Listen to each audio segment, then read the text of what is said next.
Hi, everyone. On today's podcast, we're going to talk with Melissa Decker, postpartum doula and chef, about her two very different birth and postpartum stories and the importance of postpartum wellness.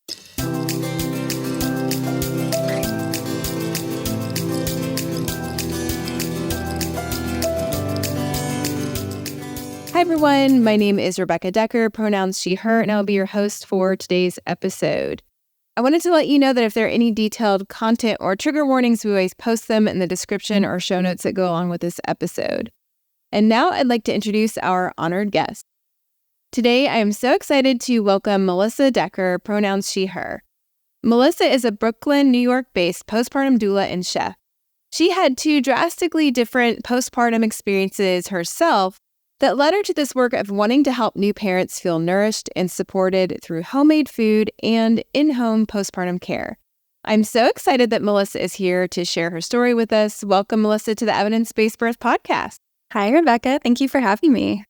And in case any of you are wondering, since we share the same last name, Melissa is married to my husband's cousin. So I think cousins-in-law might be the technical term. Cousins-in-law, and we are both from Kentucky originally, and our husbands are both from Michigan. And I met Melissa for the first time, or one of the first times. So Taylor came to Kentucky for college, her husband, and we used to hang out with Taylor from time to time, have him over for dinner. But then when he started dating Melissa, we were trying to film the very first Savvy Birth workshop in Lexington, Kentucky, and Taylor was, training to be a videographer, and we were so excited to have a family member who could help us. So one of the problems we had is we needed more people in the chairs for the workshop. And Taylor's like, no big deal. I'll ask my girlfriend to come. And so I think that's how we met, Melissa. Yeah, I don't know if we met before that. Yeah. So Melissa was this college student, not having kids anytime soon, sitting in this workshop for doulas and pregnant parents. And she was kind of pretending to be with Dan, my husband, and he was sitting next to her. So tell us, I know this wasn't on the list of questions I sent you, but what memories do you have from that experience? I have a lot of memories from that, actually. I could trace that back to being when I really started to be interested in birth, because I had never heard anyone advocating for yourself in a hospital setting, and all these things were so new to me. And I remember thinking about that a lot after the fact. I knew I always wanted to be a mom. Taylor and I had just started dating, so it was a little early to be thinking about having babies. But I definitely remember that being a moment where I was oh, birth is this whole world that I just didn't know anything about yet. And I really started to think about it that day. Yeah. And being Dan's partner I remember there was a game where we had a plush placenta being passed around. And I think Dan and I won the game, but only because he knew so much more than anyone else in the room. So I'm very honored to be his partner. Dan does know a lot about birth, probably more than he should. Yeah. But yeah, those are, some interesting. And we don't use those videos anymore because we've that was a while ago. It was probably 2014 or 15. Yeah. So we're getting closer to maybe 9 or 10 years ago. And then you went on to, eventually one day get pregnant and have babies yourself. So I'm really curious if you could take us back, because I know, you felt yourself called to birth work as a result of your experiences. And you had this unique opportunity when you were still young to get this information about evidence-based care. And then years later, you found yourself pregnant. Can you kind of walk us through your journey? Sure. Yeah. So when I got pregnant with my first in, 2019, I had gone through some fertility struggles. So I was with this big OB group because I had been with them for fertility treatments. So it was kind of the natural going with the same doctor. I was familiar with them. It seemed fine. But in the back of my mind, I was always aware of this, okay, I need to make sure I'm asking these questions about am I going to be supported in trying to have an unmitigated birth? Are they going to support me trying to labor in different positions in the hospital? So I had all those questions in my mind for them. I think I was just a bit naive that this OB that I saw was like, oh, yeah, you can totally labor in whatever position you want. And oh, yes, unmedicated birth, that's all the time. I do that all the time. Hindsight, it's like it was kind of a little bit of a bait and switch. The kind of weird, interesting thing about that pregnancy is that I was due in May of 2020. So we all know what was going on in the world. Right about 30 weeks pregnant is when COVID hit. It was kind of a scary time. I remember getting an email from you, like a bit concerned. Because you were in New York City, and some of you who may have been present there, you remember the news stories. It was pretty bad. Yeah, there was like a whole week where like partners weren't allowed in the hospitals. That was still in March, so that got lifted before I gave birth. But yeah, there were some weeks in there where we were like really contemplating leaving the city to go to be with one of our families. In the end, we decided to stay, I think mostly out of just being like a little bit frozen and just like not knowing what to do. Long story short, I had my first in the hospital during COVID. Our cab drove up 6th Avenue and Manhattan was dead. There was no one out. It was very, very sobering because it was like the first time we had left our neighborhood in like 8 weeks. It was very scary, but we got to the hospital and my husband was allowed to come in, but we were separated for a while I was in triage because we had to get COVID tests separately. So we were separated for a little while, and that's, I think for myself, when things started to unravel, like feeling a bit overwhelmed and being by myself. My doula was also not allowed to be there, so she was kind of supporting us virtually, but that in the hubbub of it all, it was like I couldn't also be on time, it was just a lot going on, as happens with labor a lot of the time, but there were just these extra factors because of COVID. And so, yeah, things just started to kind of go downhill where it was just like intervention after intervention that I just didn't feel like prepared or equipped to say no to. Was given Pitocin with the assurance that like I could get off the Pitocin when my body started to kind of take over. And then, later on turned out they were like, oh no, you can't do that. We can't stop the Pitocin. So there were a few things like that were just really made me feel like I had no control over what was going on. Like I was just kind of being told. And I think at some point I was just so tired that I just like let it. I was just like, whatever, like we just need to get through this. And all this kind of started, you said, when you were alone. So you couldn't have your doula with you and you couldn't have Taylor with you. Yeah. In triage, it was like, oh, we're hooking you up to the IV, blah, blah, blah. And were you went into labor on your own? Like you weren't induced? Yeah, my water broke in the middle of the night. And I got, I think, good advice from my doula was my first call. And she was like, I had no other signs of labor except for my water breaking. And she was like, you know what? Take it slow. Don't call your OB just yet. Like you're going to be on a time frame the moment you call them.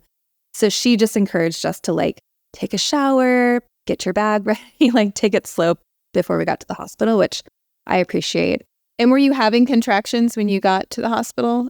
Yeah, it's so weird. They started monitoring me and they were like, oh, you're having like really big contractions right now. And I couldn't feel any of them.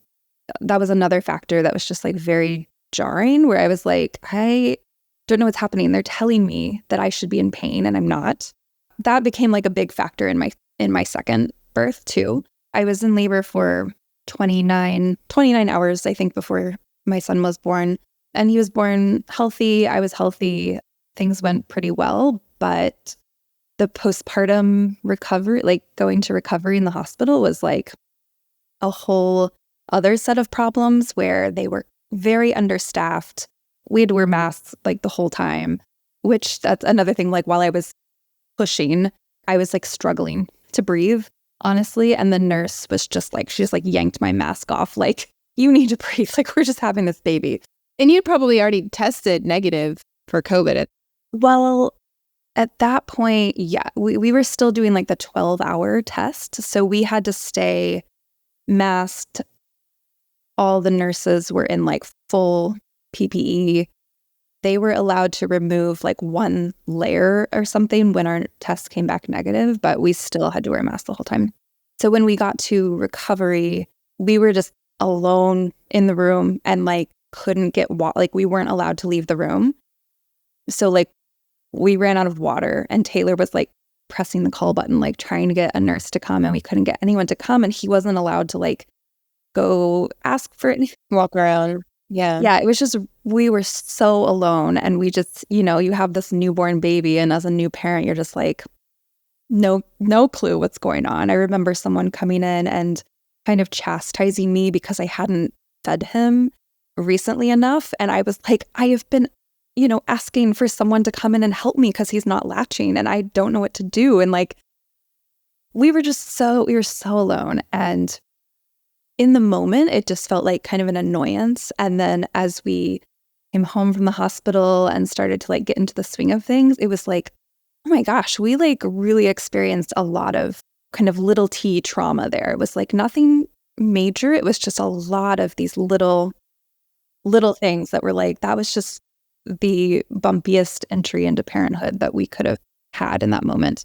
And I remember you like reaching out to tell me, you know, the end result of your birth. And I was just, you know, relieved that you had an kind of uncomplicated vaginal birth, because the way they were treating you, it seemed like they were trying to get you on this road to a C-section. And, you know, you were kind of, in a way, how it ended up was about as good as we could have hoped for in that scenario. Yeah, exactly. I think I was very lucky that, yeah, everything was uncomplicated, but that kind of made it even more bittersweet that it's like, oh, if I had just been left alone, I probably would have, you know, been able to give birth without any of those interventions and would have been a lot smoother going. Yeah, and that was your hope, right? Was an unmedicated birth. Yeah. But I got just pumped with Pitocin and till it was just unmanageable. What were your thoughts? Like, how did you process all this afterwards? I think I felt I grieved it quite a bit as I had this picture of what I thought the birth would be like. And of course, it never quite goes how you think it's going to, but it just felt like there was so much out of my control. And that really, it kind of set off this anxiety in me that lasted for a long time. Probably a year after I gave birth, I finally like talked to someone about postpartum anxiety, and they were like, oh yeah, that's like the stuff you've been dealing with is not normal. And I really look back to my birth experience as what kind of triggered that. Just that feeling of losing control and just kind of having everyone else take over in what was going on there. It was like they were like over managing your body during the process. And then as soon as the baby came out, they're like, we're done with you. They were gone. Like, yeah. No lactation help. By the time I was released from the hospital, it was like, yeah, we want to get home now. Like I never thought that, you know, there's like the joke of like how like they're just handing you a baby and letting you go home with it, you know? And like I always thought that would be me. Like, let's stay at the hospital as long as we can to get as much help as we can. And we were like, nope, we need to get out of here. We need to be home in our own setting where we're more comfortable. It was just the whole thing was just very uncomfortable. So what happened next? Like, and what inspired you to take different steps the next time you got? Yeah, I think I was really lucky that after my first son was born, we found an incredible community of other parents in our neighborhood. COVID was very much still going on here, and so we didn't leave our neighborhood very much. We would go to our local park all the time, and we ended up meeting, you know, like a really good group of parents who all had babies around the same time. And we all had this similar experience of not having family close by, of not, you know, several people had the same experience where they couldn't have their doula with them, all that sort of stuff. There's like this kind of bonding element when you're all going through something like that I think parents in the spring of 2020 will always have this like thing together, right? So one of my good friends who gave birth in April of 2020, she had been with a midwife who's in our neighborhood. And after I met her, she was like, my midwife changed my life. Like there was something that happened with the birth, with everything, with my prenatal support, everything. She was like, it just changed my life.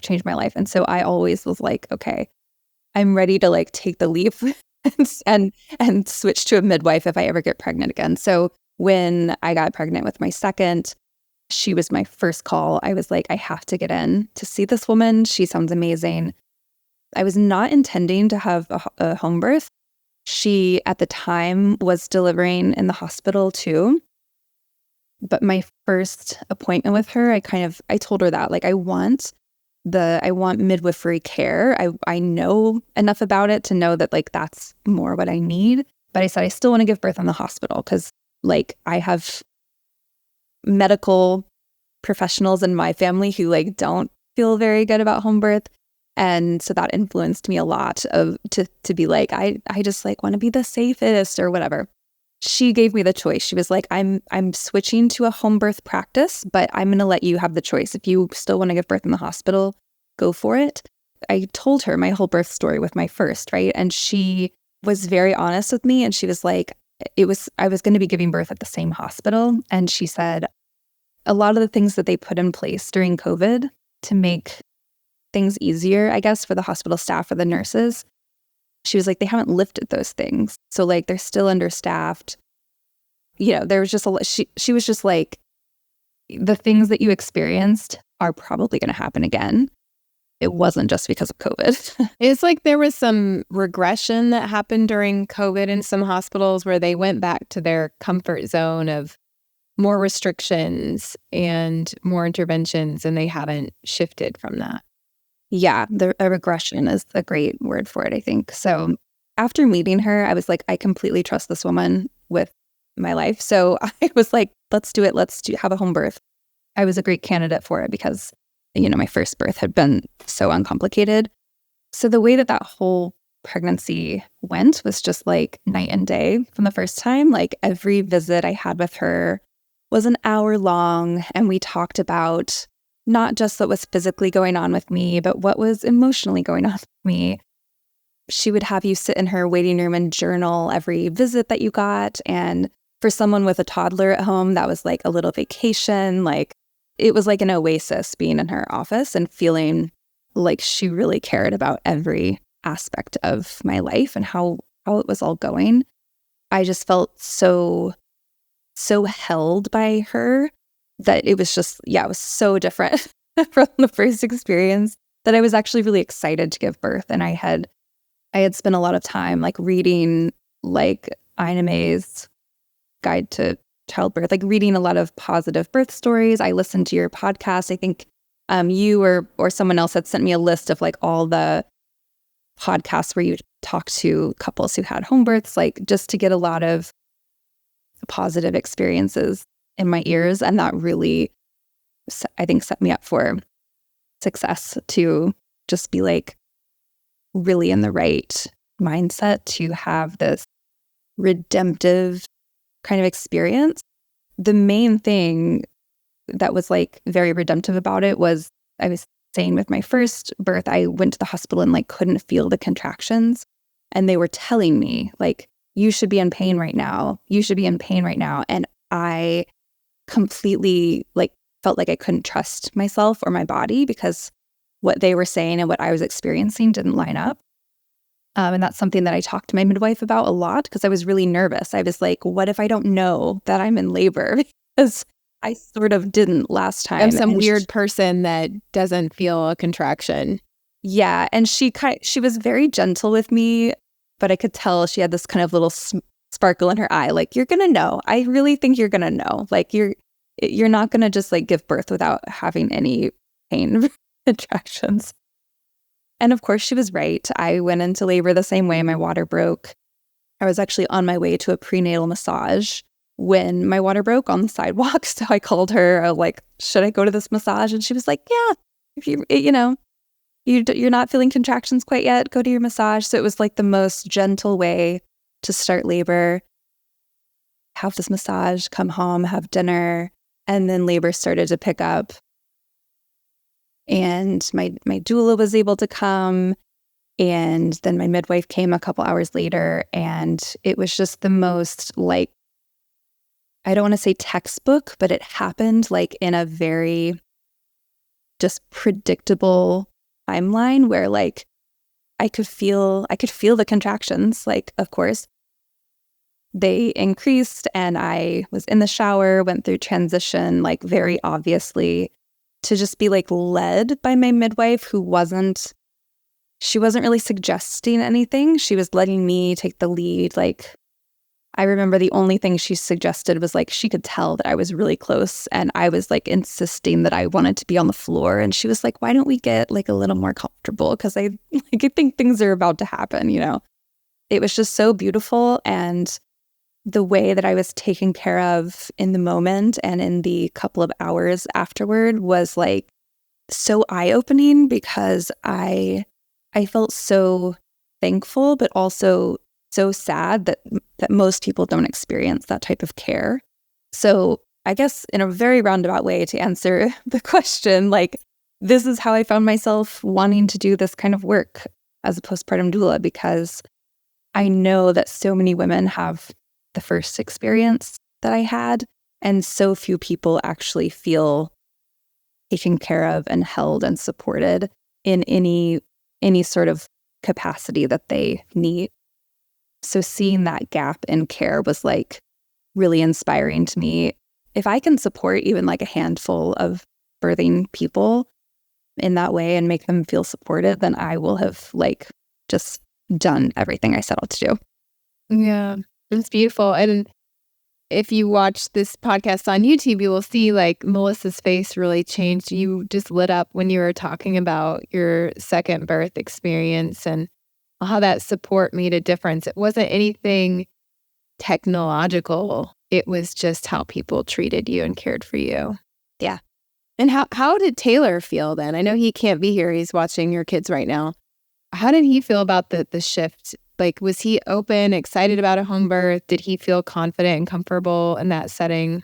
Yeah, I think like in part to you as well. I think because he had this kind of background years ago of learning about this sort of stuff, he was always so confident in it. And he was able to come to some of my prenatal appointments with my midwife, and he kind of jokes about how like, I know it wasn't about me, but I felt like she was taking care of me too. Like, she was really making me feel good about it, and making, she just did a great job of making sure that he felt like he had the tools he needed to support me laboring at home. He's like a home birth evangelist now. It's kind of like, I'm like, stop annoying people. They don't want to hear from a white man about how they should give birth. They don't want to hear that. It's endearing to me to hear this story, because you all have to understand, you're listening. I was Taylor's piano teacher when he was a little boy. So he used to sit next to me on the bench, when he was so tiny. And now to hear like, he's supporting his family and being an amazing partner in a home birth. It's just like this weird full circle kind of moment. So yeah.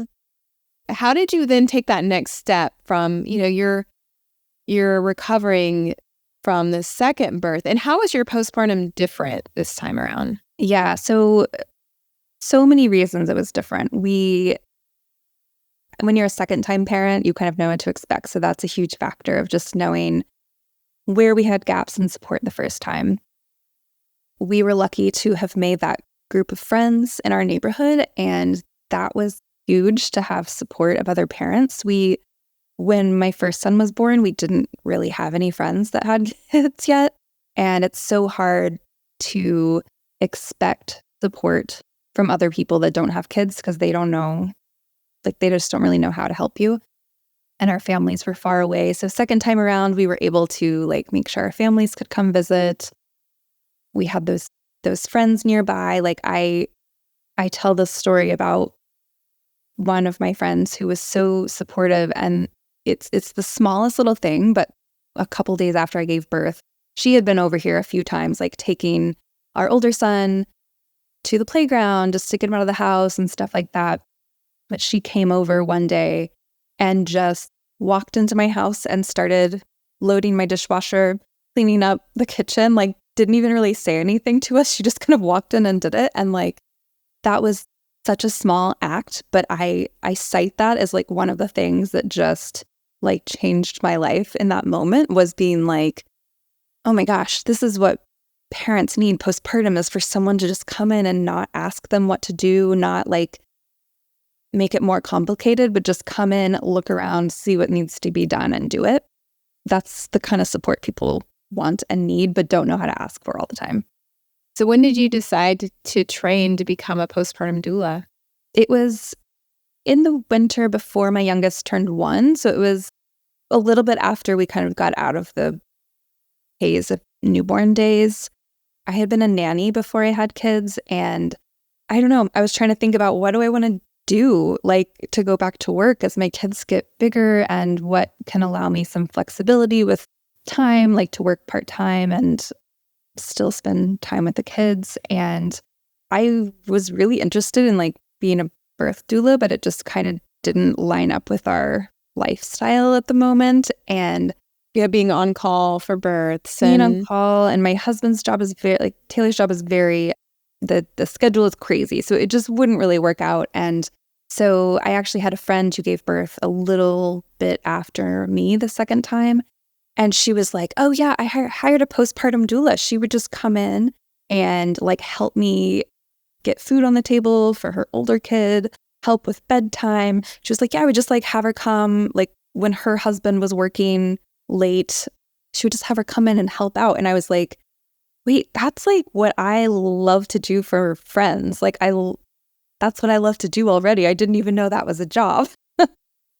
So that's kind of what sparked it. And then I talked to my doula, like asking what kind of avenues I could go through to start doing this. And she was so supportive. She was like, you would be great. Like you're a mom, so you already know what people want and what they need. And that was just really encouraging. So I ended up training through birth advocacy doula trainings, which I really didn't know much about, but they had like a specific postpartum doula training, and they are like woman and queer owned. And so it was like a crash course for me as a cisgender woman, like to learn about gender in birth and like all these different things. It was really, really eye-opening and helpful. So I trained with them, and then I heard about this training called Nourish that was done by a woman here in Brooklyn named Alicia Allison. She is a postpartum chef, and she's been doing it for like 10 years. And so she started training other people, like also seeing a gap in, like, she had all these clients that just wanted to be fed like food that was going to support them in those weeks postpartum. And so she held her very first training this winter that's specifically for postpartum chefs. So that was really inspiring. And I just kind of took that, and I was like, I love cooking for people. This is how I want to support people, is by like specifically cooking for them. That's amazing. And those of you who don't know Melissa, but you're learning to know her through this podcast, you have a very like calming presence. Like even your voice is soothing. And you have such an amazing background, all the years of working as a nanny, both in Kentucky and New York City, that I love seeing how your skills transfer to birth work. You can take that same like calm demeanor that you developed, and you've kind of seen everything as a nanny, and now you just take that into supporting families postpartum, and your love of cooking and caring for people through food. It just seems like the perfect combination for you. I'm so thrilled that you've entered this career, and I know you're newer to it, but tell us a little bit more about the training. I know you said your trainer for postpartum chef was Alicia Allison through cloverandtimothy.com. Can you just talk a little bit, because we haven't had a postpartum chef on the podcast before, what that training is like, and what kind of services you do? How is it different having somebody who's specifically trained in cooking for people postpartum? Yeah, so a lot of the training and everything is rooted in like Ayurveda and traditional Chinese medicine. So we learned a lot about, a lot of cultures around the world have this history and knowledge about what the postpartum body needs to be nourished and to heal. And, especially in America, we don't, you ask some person like, oh, what would you make for someone postpartum? And it's like most of the time when you have like meal trains, people are making like pasta bakes and enchiladas, like things that feed a lot of people, like batch cooking sort of stuff, which is, people need to eat. And it's great when friends and family want to help. But we just learned a lot about like traditionally what kinds of foods are healing, like these grounding, warming, like hydrating sorts of foods. A lot of times comes out to be like mushy foods at first. Like I was joking with a family the other day about like how, I cook for the birthing person, but like their family, of course, can eat the food too. But like just as a warning, like at the beginning, it's going to be a lot of like congee and oats and like mushy, easy to digest, warming kind of spices. So yeah, the way that I kind of go about it is I usually work with a family for about 6 weeks postpartum, and I go to their house once a week, and in the couple of days leading up to it, will prepare a menu for them, which will usually be like a main dish or two, a couple of sides, some teas or broth, things like that. And I just go to their house for like 6 hours, like whole day, and just cook and just spend hours and hours in their kitchen.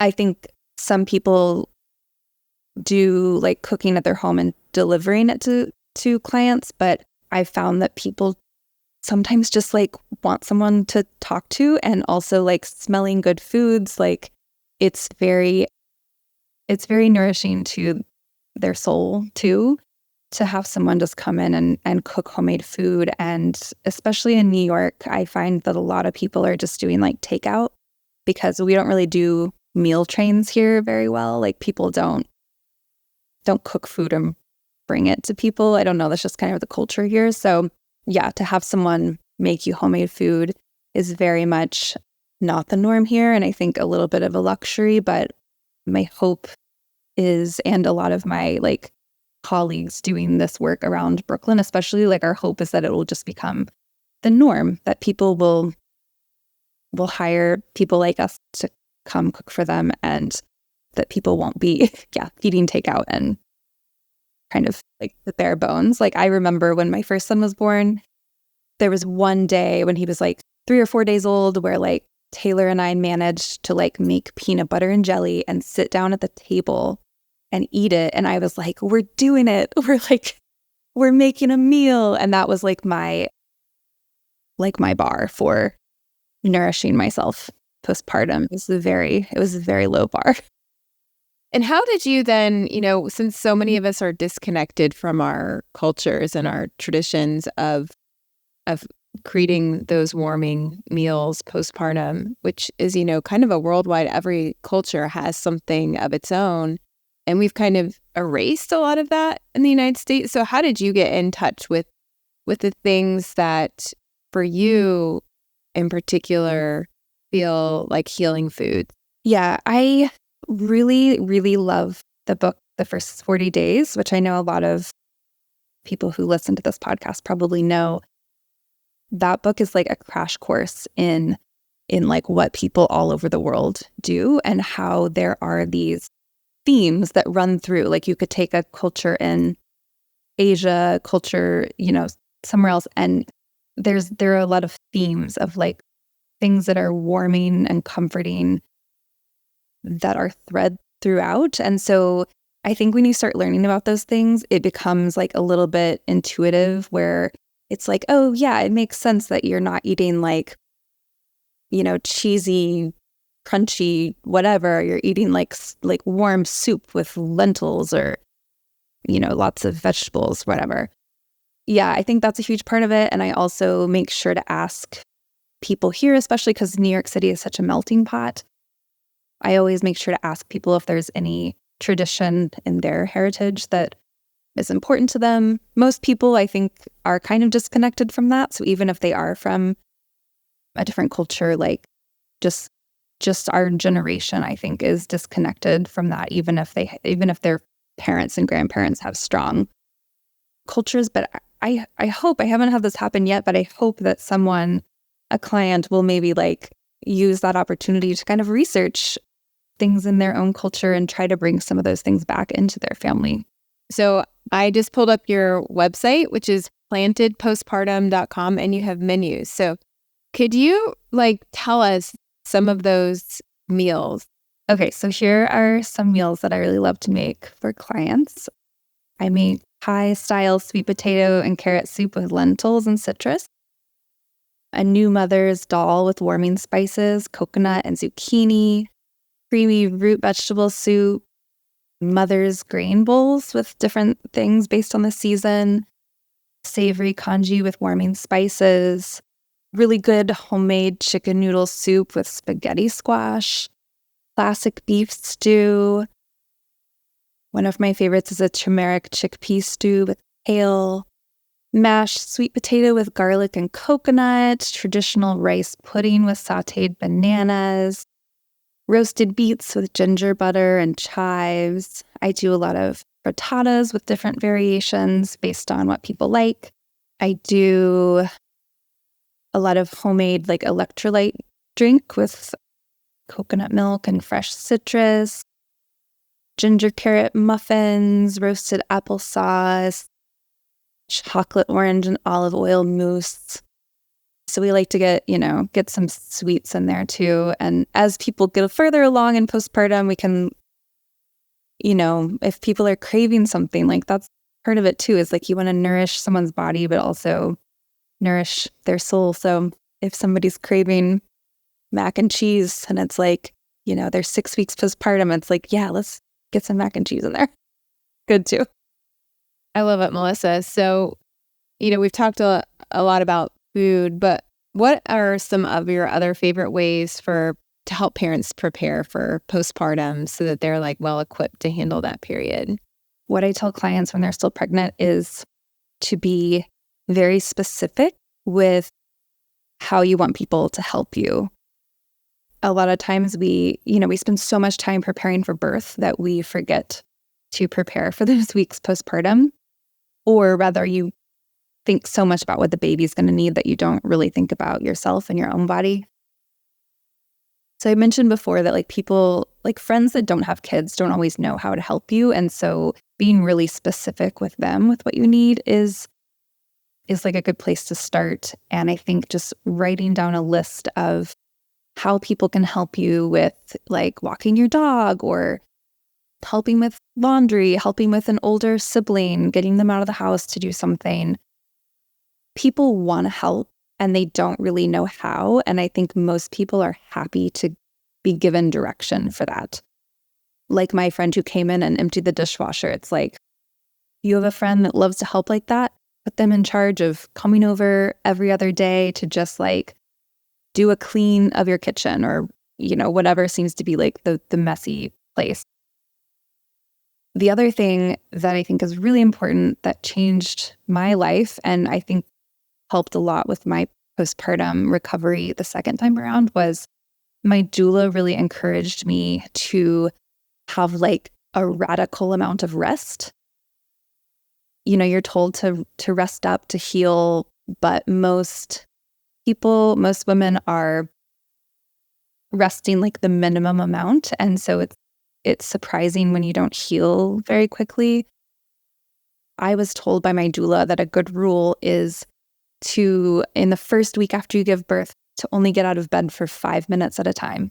Get up to go to the bathroom, get up to get a glass of water. The next week, you get up for 10 minutes at a time. The next week, get up for 15 minutes at a time. I like rules. I like someone to tell me what to do. And so having that framework gave me permission to be I am in bed and I'm doing it with a purpose. I'm doing it to rest up so that I can heal better and faster. And that kind of radical rest was very healing to my body and to my soul. And so I always tell people that I am giving you permission to stay in bed for weeks at a time. That is what we should do to let our bodies rest. Yeah, permission, or I sometimes reframe it in the EBB childbirth class as a prescription. And I got that from my midwife who, with my second and third birth, she literally looked my husband in the eye and said, Rebecca is not allowed to do any household tasks for the next 6 weeks. No cooking, no emptying the dishwasher, no this, no laundry. And it was really helpful to have like someone in kind of who we saw as a position of authority to kind of lay down the law, like don't make her do any of that. And found that really helpful. And it is radical because I think most people feel like they have to get up and doing stuff as soon as possible. Yeah. It's hard to rest too. It's hard to like make yourself do it. So having someone else, like prescribe that to you is really helpful. And then going back to food again, like you can prepare for postpartum while you're still pregnant with food. So for people who, can't have a chef or they have no family who will cook for them, like do you have any suggestions for meals that are easy to freeze in advance? Yeah. I was like the queen of doing this for myself. And so I have like a good understanding. My favorite thing to do to make sure you have some like high quality nourishing meals later is to go for like grain bowls. So you can batch cook like buckwheat, quinoa, brown rice, all these sorts of things, freeze them, and then do the same with vegetables. You could do like squash, you can roast sweet potato, roast butternut squash or whatever you like with spices and, lots of like garlic and good stuff, and freeze all those things separately. And then you have different options you can kind of mix and match and make these like grain bowls. And then whatever fresh stuff you have on hand, you can sprinkle on top, make like a tahini sauce or put some feta cheese or something to give it a little more texture and flavor. Wait, so how do you put this together then? So you have like, say you have like frozen brown rice and frozen veggies. Are they like in baggies or containers? Yeah, I would do like, I'd say what I usually do is either do like individual portion sizes in baggies, or if that is like too much waste, which it sometimes can be, just a big bag that you're thawing out for the week or something. And then the same with the veggies. Do you like pull it out and put it in the fridge, and then you make grain bowls for the week from that? Yeah, and then just warm it up as needed. That's like the most comforting food. That's me. That's what I would want, is something that has different flavors, different textures. I'm a big like soup and stew girl too, but that can get a little boring after a while. Cool. So Melissa, can you tell our listeners how they can follow and support your work? Sure. So my website is plantedpostpartum.com. That's where I have all my menus and everything posted there. So if you need like inspiration for yourself for cooking postpartum. And then on Instagram, I'm also at plantedpostpartum. Yeah. So if everyone follows along there, I'm new to this. I'm just kind of starting out, but my hope is that in the future, I can bring this work to people who can't afford it. At this point, it's like this sort of work is a luxury for a lot of people to be able to afford. And so my hope is that I can find this community, find this network where I can try to find the support to do this for people who can't necessarily afford it, which is, to me, like those are the people that need this the most usually. Yeah. And I hope here at EBB that we can bring on more people to talk about food and more chefs. I know in episode 278, where we are talking with Mama Hakima Payne, founder of Uzazi Village, and they have a chef on their staff now in their prenatal center, which is just amazing. So you can go to that episode to learn more. And as soon as I learned that, I was like, okay, this is a whole new world we need to start talking more about. So I'm so excited you came on the podcast and shared your story and talked about the importance of food and postpartum wellness. So thank you so much, Melissa, for joining us today. Thank you so much for having me. It was fun. This podcast episode was brought to you by the book Babies Are Not Pizzas. They're Born, Not Delivered.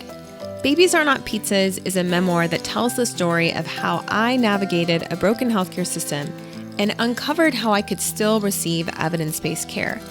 In this book, you'll learn about the history of childbirth and midwifery, the evidence on a variety of birth topics, and how we can prevent preventable trauma in childbirth.